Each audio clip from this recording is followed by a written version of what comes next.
Fan, pay attention. The VAR has finally released the audio from the biggest controversy in the match against Arsenal, and what was revealed will leave you stunned. I'm Rodrigo, and this is Newcastle Mania, the channel made by a fan for fans who live and breathe Newcastle United. And look, you blinked, and Newcastle was making headlines everywhere. Today we've got a sharp response to Bayern Munich, an important update on Livramento's injury, and of course, at the end, the most explosive news of all, the VAR audio that everyone's talking about. So do it now. If you love Newcastle and want to follow everything happening at the club, hit that subscribe button. It costs nothing, it helps a lot, and it makes all the difference. News 1. Response to Bayern. Fan, the first one today already comes in hot. Let's talk about the saga involving Nick Woltemade, Newcastle and Bayern Munich. You know how it went. Newcastle slapped £69 million on the table and brought the striker straight from Stuttgart in a deal that shook the Premier League transfer window. A bold move, one that shows the size of the club's ambition. But every victory has a price, and in this case, the price was leaving the Germans furious. Bayern, used to snapping up almost every young talent in the Bundesliga, were left empty-handed. And who decided to speak out? None other than Karl-Heinz Rummenigge, a living legend of German football, a historic Bayern director, and a man famous for never holding back his words. He actually called Newcastle idiots for paying so much for a player who, in their eyes, isn't yet a fully established star. Harsh, right? But that just proves how much it stung for them to lose the race for a talent they already had firmly on their radar. And here's the best part, our boss, Eddie Howe, didn't take it lying down. In his press conference, he was sharp. The price is irrelevant, the market decides. In other words, if Newcastle paid it, it's because they believe in the player's value and know the return will come on the pitch. And Howe didn't stop there. He pointed out that Woltemade has already made a flying start in black and white, scoring 2 goals in just 3 Premier League matches. He also stressed that Woltemade has rare qualities, especially in the air, that could turn Newcastle into an even more dangerous side from set pieces. And if we think about it, Howe's logic is spot on. The market today is ruthless, young talents are getting more expensive every year, and if one club doesn't pay, another one will. Just look at recent transfers, players of similar age and stats have gone for fees at the same level, or even higher, than what Newcastle spent. So, in practice, what Bayern call madness, the Premier League calls a smart investment. Another detail that can't be ignored, the fans' reception. At St. James Park, the atmosphere is pure excitement. Seeing a young player arrive, put on the shirt and instantly deliver gives everyone that feeling that the club is truly on the right track, focused on the present but also building for the future. With every goal, every strong performance, that £69 million looks lighter and lighter, while the rivals' criticisms fade into silence. In the end, the situation is crystal clear. While Bayern grumble on the sidelines, Newcastle are enjoying their new striker on the pitch. And this is just the beginning, because if Woltemade keeps this up, what looks expensive today will soon look like a bargain. So here's the big question. Fan, isn't that exactly what's bothering Bayern? Knowing that this time, the ones laughing last are the black and white army? News 2. Livramento injured. Now then, Geordie, let's talk about a moment that really hit hard for the black and white army, Tino Livramento's injury. In the last match against Arsenal, the whole stadium fell silent when the lad went down on the pitch. And within seconds, the picture broke every heart. Livramento was in tears, clearly shaken, being carried off by the medical staff. At that moment, the fear was massive. Everyone thought the worst, a serious knee injury, maybe even the dreaded cruciate ligament.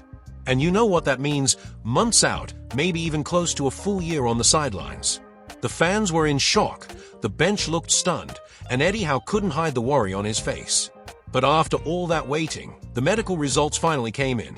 And, look, it's not as bad as everyone feared, but it's still a huge blow. Livramento will be out for 6 to 8 weeks. Which basically means is only likely to return sometime between November and the start of December, depending on how the recovery goes. And that hurts, because this young fullback has been one of the real standouts of our season. He's not just nailed down a place in Howe's plans, but he was also starting to turn heads outside Newcastle, even pushing for a spot in the England squad. This setback, unfortunately, might slow that dream down in the short term. After the match, Eddie Howe spoke about it. You could feel the emotion in his words. He said he was gutted to see Tino leave the pitch like that, so emotional, and he made it clear just how important the lad is for the team.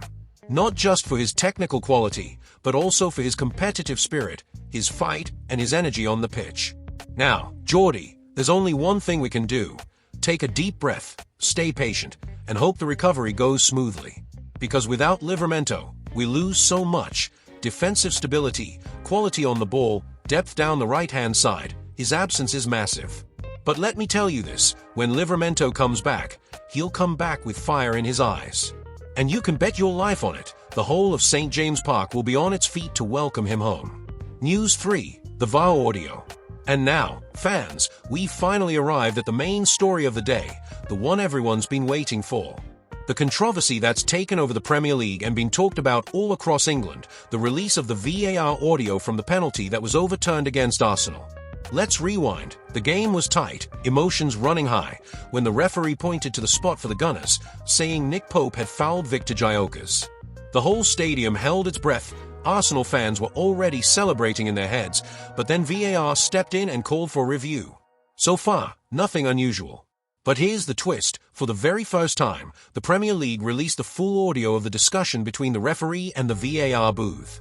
And that, fans, is where things got serious. In the audio, you can clearly hear the officials debating the incident step by step. First comes the doubt. Was there contact? Did it happen before or after he touched the ball?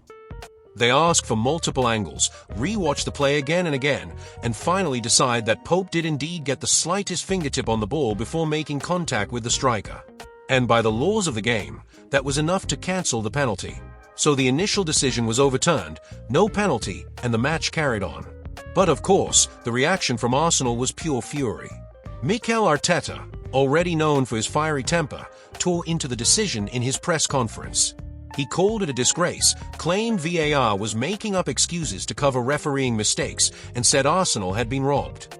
Bukayo Saka stood right beside him, backing him up, saying decisions like this can cost them crucial points in the title race. Only this time, the Premier League didn't back down. Howard Webb, head of refereeing, came out publicly and confirmed the VAR made the right call. In his words, it did exactly what it's supposed to do, correct a clear and obvious error from the on-field referee.